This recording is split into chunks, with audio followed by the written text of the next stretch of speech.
In the headlines tonight, President Museveni appoints Democratic Party leader Norbert Mao as Justice and Constitutional Affairs Minister a day after Mao signed an agreement to work with the ruling government. We don't have a president anymore as the Democratic Party. So the head is cut off. We are now going to prepare to put a new head. We are going to do surgery. Members of Parliament who subscribe to the Democratic Party announced plans to replace Mao as party president. Historically, we had such a thing in the past, but in the recent past, we had not witnessed anything of a similar nature. Also tracing the history of Democratic Party leaders who have crossed from the party to work with government, from Bataringaya to Mao.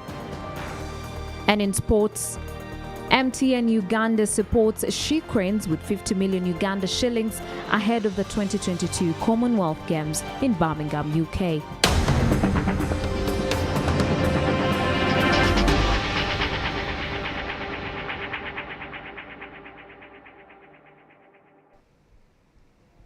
Good evening and welcome to PM Edition right here on CTV. Today is Thursday, the 21st of July, 2022. My name is Agi Oase with Isaac Luchamuzi on sign language. In the top stories tonight, a day after signing an agreement to work with the ruling National Resistance Movement Party, Democratic Party's President Norbert Mao has been appointed as Justice and Constitutional Affairs Minister.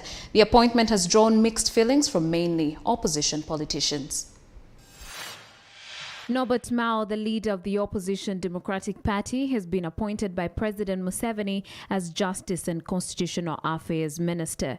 The appointment comes a day after signing an agreement with President Museveni to work with his ruling National Resistance Movement government.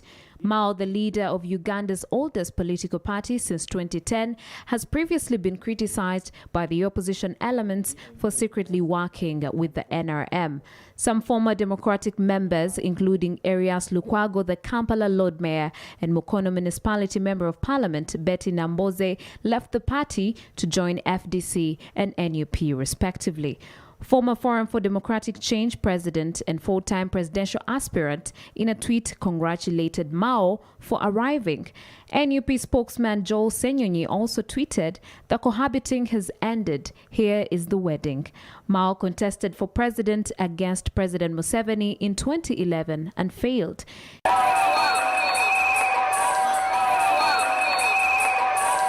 He once served as Gulu Municipality Member of Parliament, Gulu District Chairman, and Makerere University Guild President. President Museveni also appointed Hamson Oboa, who has been the State Minister for Education and Sports, as Government Chief Whip. Oboa replaces Thomas Tayawa, who was recently voted as Deputy Speaker of Parliament. Oboa has been replaced by Peter Ogwang, whose docket as State Minister for Economic Monitoring in the Office of the President, by Agago District Woman Member of Parliament, Beatrice Akori. Members of the Democratic Party Parliamentary Caucus are up in arms following the decision of party leader Norbert Mao to work with President Museveni's government. They say it is time they found Mao's replacement as party president because he's no longer serving the interests of the Democratic Party.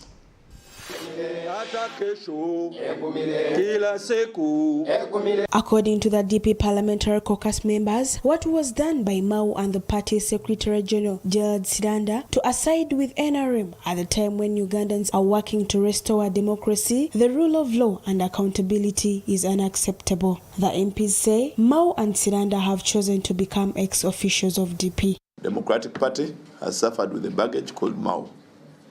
You're very aware that it was very tight for us to go through the last election with Mao on the side. And it was the only thing that the voters were telling us, we would vote you but Mao. We saw members of the Democratic Party moving into other parties, like National Unity Platform and others, where they could seek comfort. And all they were saying was, Mao works with Museveni. Don't keep on sustaining financially a party with the president who is not there, actually. The president is gone. So we cannot keep on financing such a party. For now, we shall not be contributing until the National Executive Committee sits and finds. We have not been what we wanted to be, is because our party leader had kept a knee on our neck. We could not breathe. We could not breathe because he kept a knee on our neck. The party was not breathing. Now we are breathing. We are even breathing fire. The legislators say since Mao and Slanda never consulted party organs like the National Council and the National Executive Committee, their action is illegitimate. We want to disassociate ourselves from the contents of that agreement because up to now we don't know its contents. We hear you newsmen talking about it, the press. We don't know how it was discussed. We don't know how it came to be as it is. We don't know.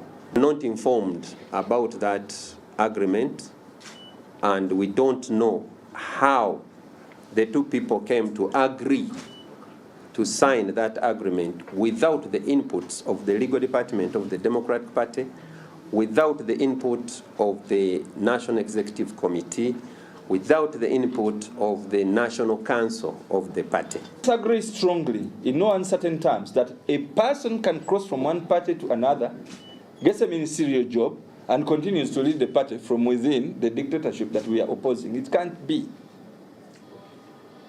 You see, that is where the troubles with him can come from.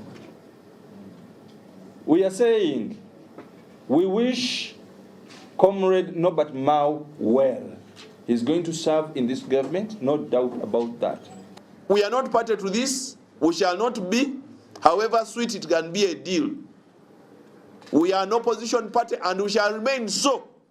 The MPs asked party members and supporters who withdrew their support to the party after suspecting Mao's leadership method to come home since Mao has decided to join NRM. Urging all the people that left the Democratic Party because of Mao, it is time to come back home.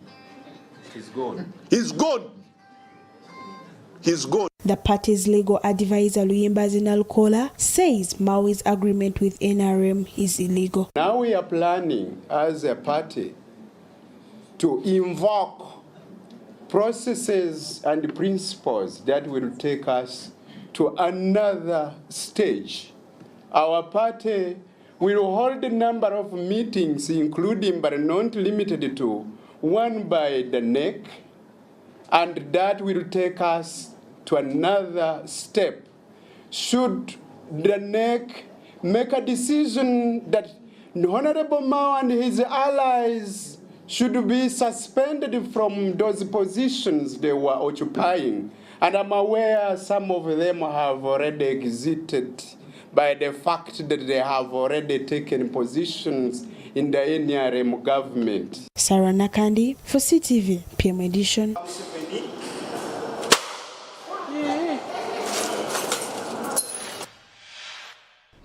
The spokesperson of the Democratic Party has clarified that the agreement that was made on Wednesday between President Museveni and Norbert Mao, the president of the opposition Democratic Party, has no legal force. This comes a day after Mao announced that he would work with President Museveni in the interest of the country.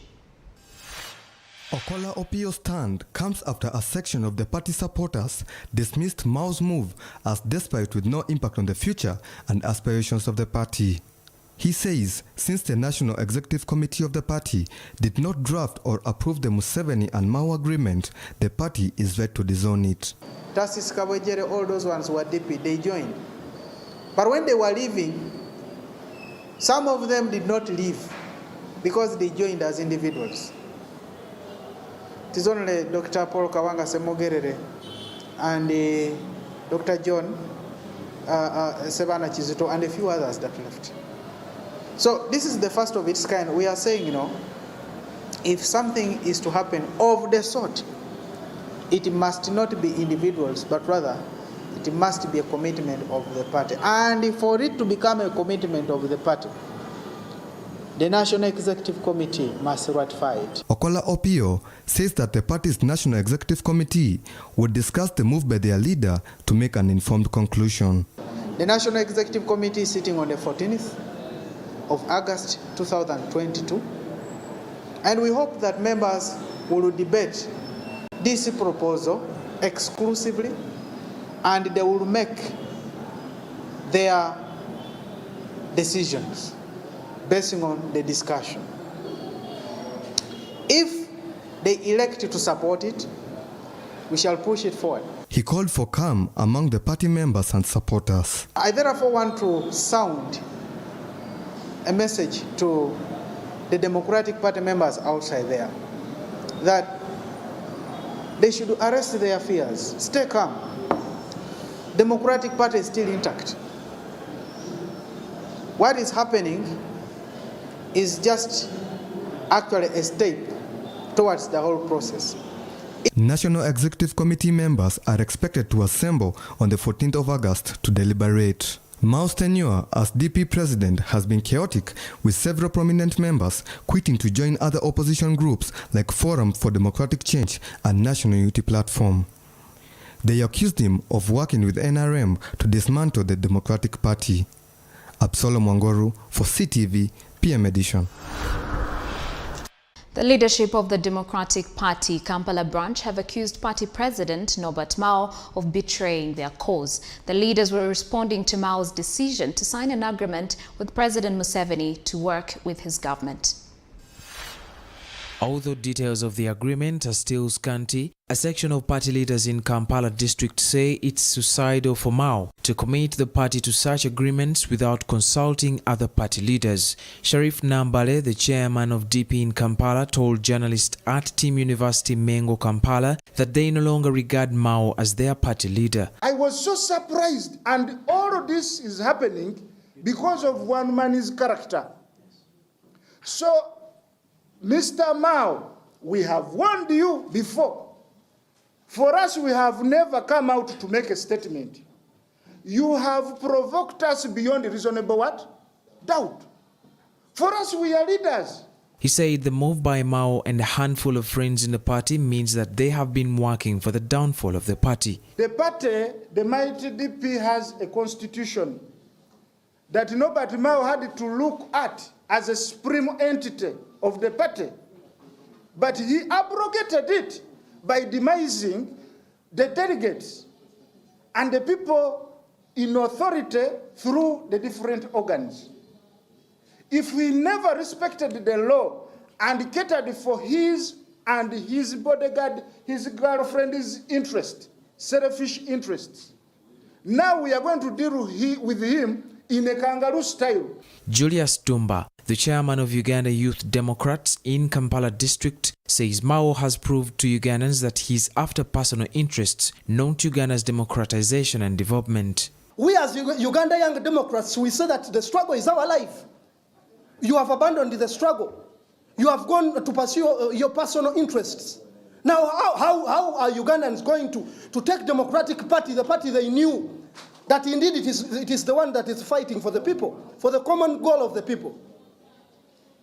Mao. The party's secretary in Kampala, Robson Chijambu, says time is now for present and past party leaders to come out and clear the air about the party leadership. Kuba omulanga ba member ba DP abali ku lukiiko olufuzi olwa NEC yenna buli amanyi nti tali mu kintu kino vaayo beere kiriya. National Council yo sirina kubuusabuusa teyatudde ne delegates conference. Tukubira omulanga deputy secretary general national chairman nti tusuubira ku nkomerero ya wiiki eno ng'eggwako tujja kuba ne bbaluwa eyita NEC. The file was compiled by Mariam Nakafero for CTV PM Edition. Well, those are the sentiments from the Democratic Party camp, but we'll be keeping a closer eye on what, how every event will be unfolding in regard to this story. But CTV PM Edition takes a short break. We'll be right back with more stories. Do stay with us.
Welcome back and thank you so much for staying with us. It's CTV PM edition with me, Agi Oase, and Isaac Luchamuzi on sign language. Now moving on, members of parliament who support the ruling NRM as well as MPs who subscribe to the opposition parties have mixed feelings about the decision by the Democratic Party president to work with the ruling government. NRM members of parliament say everyone is welcome to work with the party and Mao is joining other politicians who have been joining NRM. However, opposition members of parliament say efforts by the NRM party to wipe their parties from Uganda's political arena will never happen. Finally, he's gone. As he goes, we just want to remind him that there were others that dined with Museveni before. Agura Wori, the late, may his soul rest in eternal peace.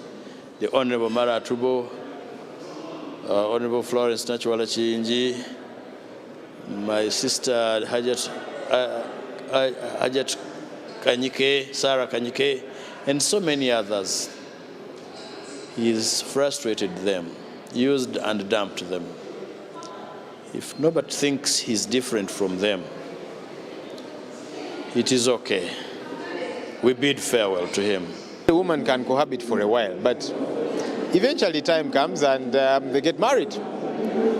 So for a long time, Mr. Mao has been pretending. I'm glad the pretense has ended. Mr. Mao lost his saltness a long time ago. He was no longer the big-time heavyweight that he was years ago. But even if he was still a big heavyweight, look, even if we all woke up, those of us who are leaders within the opposition, and all of us crossed over to Mr. Museveni, the mere fact that the challenges Ugandans are grappling with don't go away, Ugandans will form new leadership amongst themselves and they'll keep pursuing their struggle for change. Because even if all of us cross over, the price of fuel is not going to come down because we've crossed over. Hospitals and health centers are not going to get medicine. Schools are not going to get better, these UPE schools. No problem with the President General of DP joining the government. What is important, what has he come with? This is not the first time an opposition member to join the government. A case in point, UPC also joined the NRM. And you have leaders, you have ministers in this government. So if he has anything to do with developing this country, there's no problem, we'll welcome him. There's no problem. This was very good. It's very important. You know, in a country, it's good either way to have opposition and ruling government party. But sometimes it's good to rhyme and coordinate together. So I think it's more important and it's going to be of a benefit to we Ugandans. I think it was a well thought out decision because, they're saying that if you can't win them, then join them. So I believe Norbert Mao's decision and the team at DP is a good gesture that they have been working for Ugandans. Opposition Democratic Party President Mr. Norbert Mao is the new Chief Justice, Justice and Constitutional Affairs Minister. The development followed yesterday's cooperation agreement between the ruling party NRM and the Democratic Party. DP was represented by Norbert Mao and the party's Secretary General Gerard Siranda. You must look for them wherever they are. News of Democratic Party President Norbert Mao being appointed as the new Justice and Constitutional Affairs Minister has attracted mixed reactions, with political analysts calling it an unanswered long prayer for Mao, but opposition politicians calling it a disgrace. The appointment comes shortly after a cooperation agreement between President Museveni, also the national chairman of NRM, signed on behalf of the party, and DP President Mao signed on behalf of Uganda's oldest political party, DP. The opposition as a whole, they have politically suffered a big setback. Not necessarily that they have all given in, but on the psychology of the public, that the public will always treat them with mistrust and suspicion. Just one person has committed the evil, but the likelihood of the evil to cut across is enormous. According to Professor Siraj Nsanja, after a long-standing dream to capture state power, the opposition sought for what he calls a crafty shortcut for Mao to see the long-delayed dream attained. Basically, when you look at these people, they have been in opposition for too long. So there was that political apathy that was brewing up within the opposition.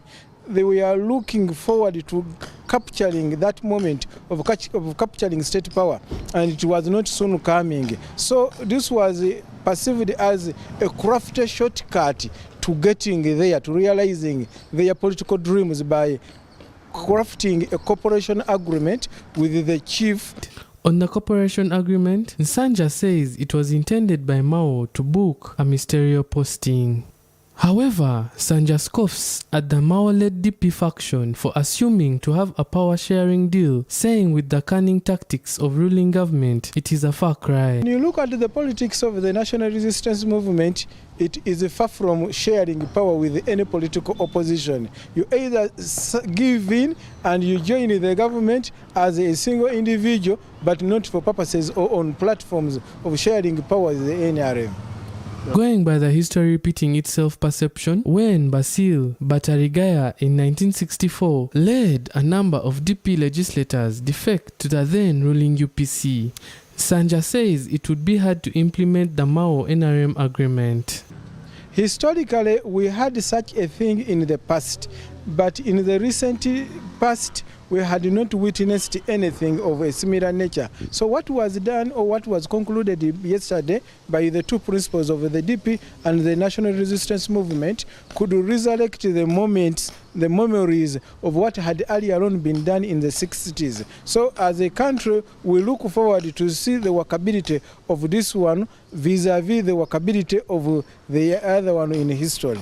Asked about the impact of the agreement to opposition politics, Sanja says it's negative. The opposition political grouping and the opposition as a whole, they have been casted in a very complicated state of affairs, because now it will take a while to convince the ordinary masses on the ground that maybe these people will not betray them at another time. Legal experts have dug a hole in the cooperation agreement, calling it illegal. However, Sanja says given the fact that it was the two-party principles that penned on the agreement, it is binding. When we look at who is mandated to sign on behalf of the organization, the two parties or the two principals on this side were the people legally mandated to sign on behalf of their political parties. So in terms of legality, the corporate... Mao was elected as president of the Democratic Party during the party's delegates conference on 20th February 2010. But his reign has been mired by controversy, including allegations that he was a spy among the opposition. This resulted into splits and depolarization at the height of the 2021 general elections, when a group of party members defected and joined the newly formed NUP, and subsequently widening the rifts within the party. Story compiled by Sarah Nakandi for CTV PM edition. These are things which I believe will be enjoyed most by the unborn children. Moving on to our regional stories, Dr. Denis Mukwege, a Congolese national who won the 2018 Nobel Peace Prize, has expressed fears about the security situation in Eastern Democratic Republic of Congo, while Egypt and Serbia have agreed to boost political and economic cooperation as the two countries look for ways to deal with global impact of the Russian invasion of Ukraine. Congolese Dr. Denis Mukwege, the 2018 Nobel Peace Prize winner, says that the security situation in the Eastern Democratic Republic of Congo is pathetic, saying President Felix Tshisekedi's diplomacy is contributing to worsening instability. Mukwege said, quoted in a statement, that the regional diplomacy of the president of the DRC is objectively leading them towards a prolongation and aggravation of the instability in the provinces of North Kivu and Ituri. Dr. Mukwege made the statement after the announcement of the deployment of the regional force of the Community of East African States in the Eastern DRC, where more than 100 armed groups are active. For Dr. Mukwege says that the already difficult and ineffective superposition of these different forces in the DRC looks like a chronicle of predicted chaos. In mid-June, like many inhabitants of Eastern Congo, Dr. Mukwege expressed his opposition towards the deployment of a regional force composed of countries at the root of destabilization, atrocities, and the looting of their resource.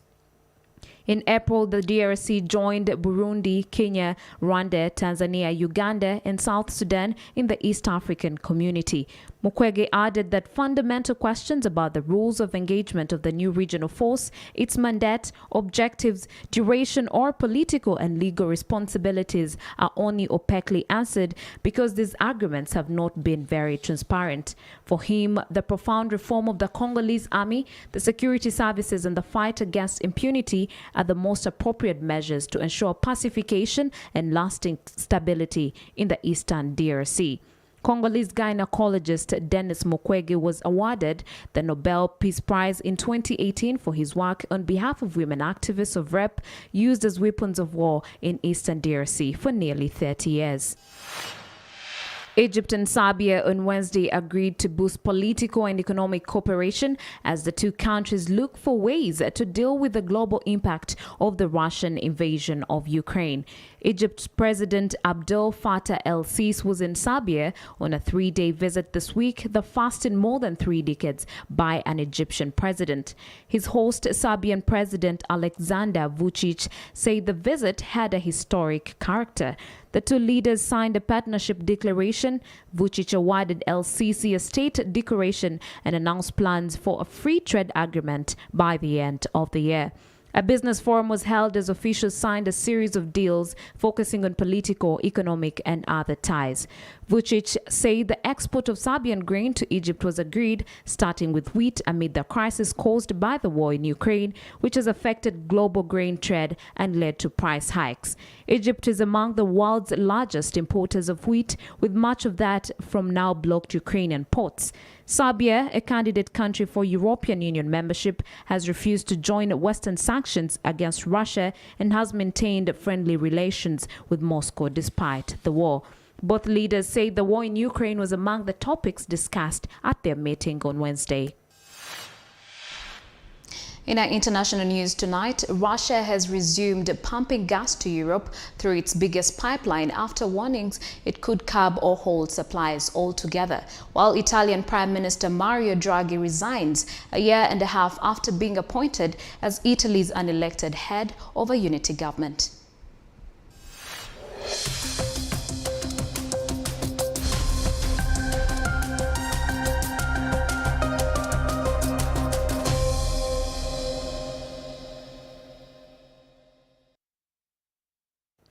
Russia has resumed pumping gas to Europe through its biggest pipeline after warnings it could curb or halt supplies altogether. The Nord Stream 1 pipeline restarted following a 10-day maintenance break, but at a reduced level. On Wednesday, the European Commission urged countries to cut gas use by 15% over the next 7 months in case Russia switched off Europe's supply. Russia supplied Europe with 40% of its natural gas last year. Germany was the continent's largest importer in 2020, but has reduced its dependence on Russian gas from 55% to 35%. Eventually, it wants to stop using gas from Russia altogether. Russia's President Vladimir Putin has sought to play down fears, promising that state gas firm Gazprom would fulfill all its contractual obligations. His spokesman Dmitry Peskov denied that Russia was using gas for political blackmail. But the pipeline is only delivering 40% of its capacity, and the head of Germany's network regulator warned that the resumption of gas flows was not a sign that tensions were easing. Klaus Muller said on Twitter that the political uncertainty and the 60% cut from mid-June unfortunately remain. Gazprom cut the flow of gas through Nord Stream 1 last month, blaming the delayed return due to sanctions of a key piece of equipment which had been serviced in Canada. The turbine is now believed to be on its way back to Russia, but President Vladimir Putin recently said that if it's not returned, supply would have to be reduced further. A year and a half after he was appointed as Italy's unelected head of a unity government, Mario Draghi has resigned as prime minister. He told President Sergio Mattarella he was standing down after 3 parties in his government refused to back him in a confidence vote the night before. The president asked him to remain a caretaker leader, and early elections are expected this autumn. Far-right leader Giorgio Meloni is already being tipped to win. Mr. Draghi, 74, was a popular choice as Prime Minister, dubbed Super Mario for his handling of the Eurozone crisis as head of the European Central Bank. In February last year, he was given the task of guiding Italy through the COVID-19 pandemic and economic recovery, bolstered by the big European Union package conditional on major reforms. He first resigned a week ago when a populist party in his broad-based government refused to back an economic package for businesses and families. President Mattarella said his government would remain in office to handle current affairs, but did not say exactly what would happen next. Elections due to take place in the first half of 2023, but will most likely be brought forward to mid-September or early October once Parliament is dissolved.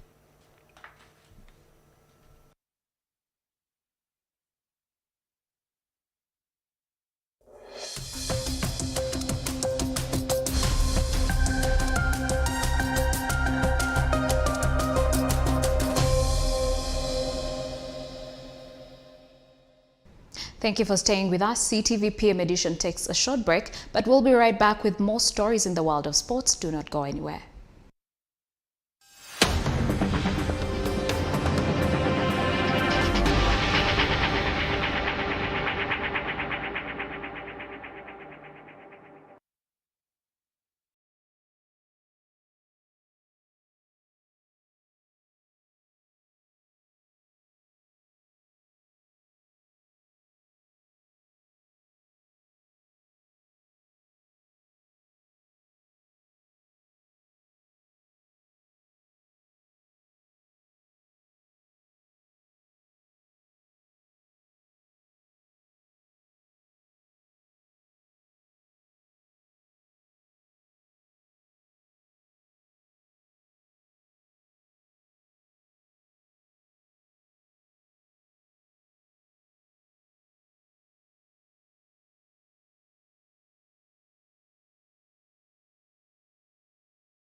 Welcome back, everyone, and thank you for staying tuned to CTV right here. And this is PM Edition with me, Agi Oase, with Isaac Luchamzi on sign language. Moving on to the world of sports, the national women's netball team, the She Cranes, have received another huge cash boost ahead of the 2022 Commonwealth Games next week in Birmingham.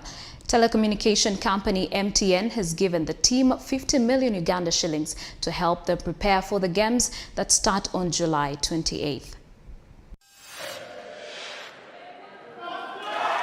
With 7 days to the 2022 Commonwealth Games in Birmingham, UK, the brand of the national netball team, the She Cranes, continues to attract partners. From GoTV to Plascon, today, telecommunication company MTN has joined the bandwagon of the fastest growing sports brand in the country with 50 million Ugandan shillings at the Allen VR Stanley School in Maya. President of the Uganda Netball Federation, Sarah Kityo, reveals their plan. Of which 20 millions will go to the Federation to handle a few challenges, and then the 30 millions are directly given to the players. For instance, the players and officials will be getting 1.5 millions each of them, and then the best or the outstanding participants or players of the tournament, the Commonwealth Games, will be given extra 3 millions. The former member of parliament says the support from the telecommunication company is no surprise. And they've not just come out of the blue. Just like I said earlier, we reached out to them and they are they pledged they are interested. It's not right for me to declare what is not yet concluded, but this gesture alone has given us hope that there is a way they also believe in us and they have interests in the sport, and we are grateful. She Cranes assistant captain Joan Nampungu says the help from MTN has not only motivated them to put in a good show at the games, but it will also motivate the federation to further acquire more funds to build a stadium. It has already motivated us to go and play very well in the Commonwealth, since we have been having like different companies like Splasco, Go TV, and also MTN is on board. So it has motivated us because we are going to buy other things we are not having right now, and also it's going to help us on our fundraising manner of building our stadium. Dorcas Batwala, the MTN Uganda General Manager, says the tremendous effort the She Cranes have put in was enough to lure them. The She Cranes has shown tremendous success, tremendous discipline, and we are very proud and happy to be associated with them. We are committed to supporting the She Cranes. We are committed to supporting sports in Uganda. We are committed to supporting women in sports. The She Cranes are pitted in Group B with New Zealand, England, Trinidad and Tobago, Northern Ireland, and fellow Africans, Malawi. Noah Walakira, CTV, PM edition. And takes the goal. Beautiful. A yellow track that will really well. Squash will be one of the 11 disciplines that will carry Uganda's flag at the 2022 Commonwealth Games in Birmingham, UK. Saika Yasin Sekalala visited their camp today.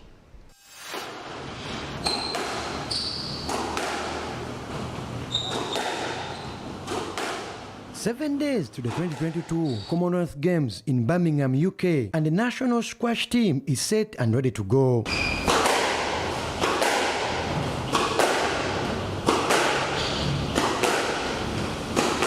The squash team will consist of two players led by Captain Michael Kawoya and the other being Kasirie Kadoma and Coach Simon Kajubu. Kajubu says the duo is ready to put on a show. This time round, I should say that preparations were quite encouraging, and if we could build on that, then that would be okay. The competition in Commonwealth is quite stiff, and we only have a very good glimpse in the Commonwealth in the category of doubles. There we think our two lads will be able to give it their best. Team captain Michael Kawoya is confident too.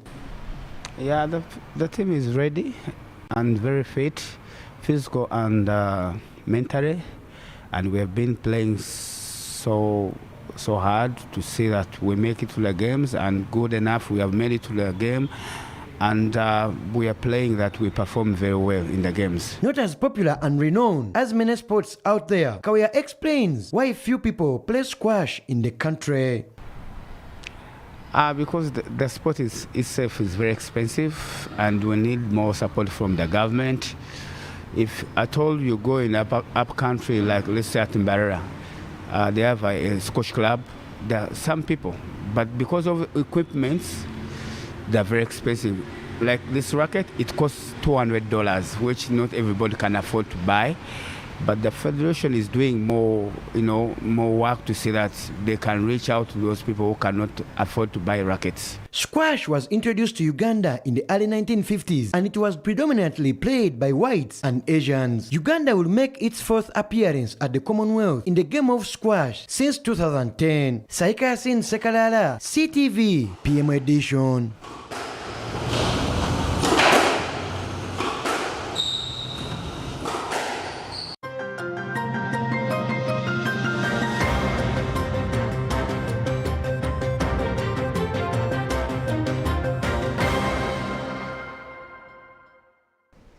We've come to the end of CTV PM edition. Thank you so much for joining us and for always being part of CTV Uganda. From me, Isaac Luchamuzi, and the whole team, we wish you a very good night and thanks for watching.